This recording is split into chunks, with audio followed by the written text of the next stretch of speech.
The Little Feet Rhymes. जब बहू ने खा ली हंसने वाली दवा। किशनगढ़ गांव में कीर्ति अपने बेटे दिवाकर और बहू अंशु के साथ रहा करती थी। तीनों बहुत ही हंसी खुशी अपना जीवन व्यतीत कर रहे होते हैं। अरे बहू, आज खाना मैं बना देती हूँ। नहीं माँ जी, आप क्यों तकलीफ कर रही हैं? आप आराम कीजिए, खाना मैं ही बनाऊंगी। कितनी अच्छी बहू मिली है मुझे। भगवान ऐसी बहू सबको दे। सब कुछ ठीक चल रहा होता है कि एक दिन गलती से अंशु हंसने वाली दवा खा लेती है। बस उस दिन से सब कुछ बदल जाता है। अरे बहू, मेरे घुटनों में बहुत दर्द हो रहा है, जरा बाम तो दे दे। अरे बाम लगाकर क्या करोगी माँ जी? मैं पाँव दबा देती हूँ।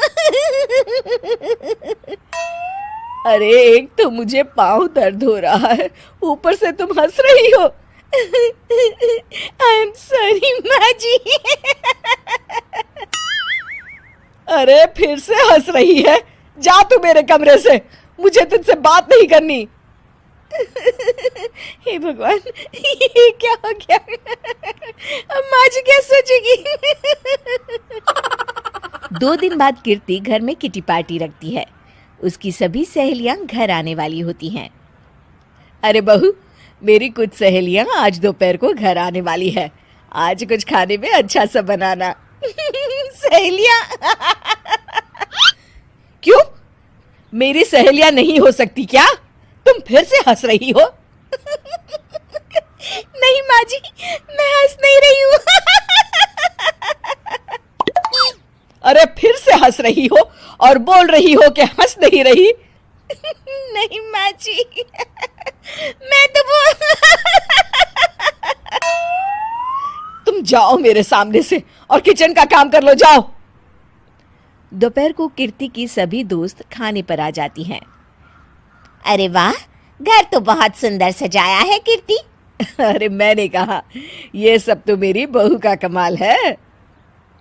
अरे वाह, बड़ी गुनी है तुम्हारी बहू तो। हाँ हाँ, खाना भी अच्छा बनाया है। हाँ, बहुत ही गुनी है। तो हमको नहीं मिलवाओगी क्या, या छुपा कर रखोगी अपनी हीरे जैसी बहू को? अरे नहीं नहीं, अभी बुलाती हूँ।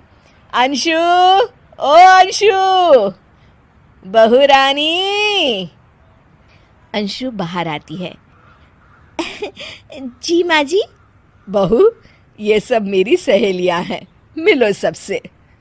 नमस्ते आंटी। नमस्ते बेटा, बहू तो बहुत अच्छी मिली है तुमको, किस्मत वाली हो तुम। किस्मत वाली? अरे क्या हुआ? हंस क्यों रही हो? नहीं नहीं, मैं हंस नहीं रही हूँ। तभी अचानक सांची के हाथ से चम्मच छूट जाता है और उसका कुर्ता गंदा हो जाता है। अंशु फिर से हंसने लगती है।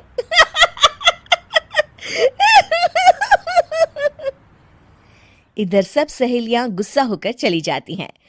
कीर्ति भी नाराज होकर अपने कमरे में चली जाती है। हे भगवान, ये मैंने क्या कर डाला? इस तरह से तो माँ जी और उनकी सहेलियां नाराज हो गई। अगले दिन, बहू, ओ बहू, किधर हो? जी माँ जी। जल्दी से मेरे साथ चलो, पड़ोस वाले शर्मा जी की हार्ट अटैक से मौत हो गई है, उनके घर बैठक के लिए जाना है। अंशु तैयार होकर आ जाती है। थोड़ी देर में दोनों शर्मा जी के घर पहुंच जाती हैं। वहां पर सब रो रहे होते हैं। कीर्ति शर्मा जी की बीवी के पास बैठकर उन्हें सांत्वना देने लगती है। बड़े अच्छे इंसान थे मेरे पति। अच्छा। तुम हंस क्यों रही हो? वो अच्छे थे। हाँ हाँ, बहुत अच्छे थे अंकल। अरे अंशु, हंस मत। माँ जी, मैं हंस नहीं रही। मैं तो आंटी जी को बस दिलासा दे रही थी। सब औरतें अंशु की इस हरकत से हैरान हो जाती हैं। कीर्ति भी बहुत शर्मिंदा होती है और वो अंशु को लेकर फटाफट घर लौट आती है। अंशु, क्या हो गया है तुझे? हंस क्यों रही थी तू वहां पर? नहीं बाजी, मैं तो बस अरे तू फिर से हंस दी। जा तू अपने कमरे में, मुझे तो तुझसे बात ही नहीं करनी। मेरा बेटा ही तुझसे बात करेगा अब। रात को जब दिवाकर घर लौट आता है तो कीर्ति दिवाकर को सब कुछ बताती है। ठीक है माँ, अब फिक्र मत करो, मैं अंशु से बात करता हूँ। दिवाकर अपने कमरे में जाता है। जी आ गए आप? कैसे हैं? मैं तो ठीक हूँ, बस सर में हल्का दर्द है। सर में दर्द? अरे इसमें हंसने की क्या बात है? नहीं, मैं हंस नहीं रही हूँ। मुझे तो फिक्र हो रही है आपकी।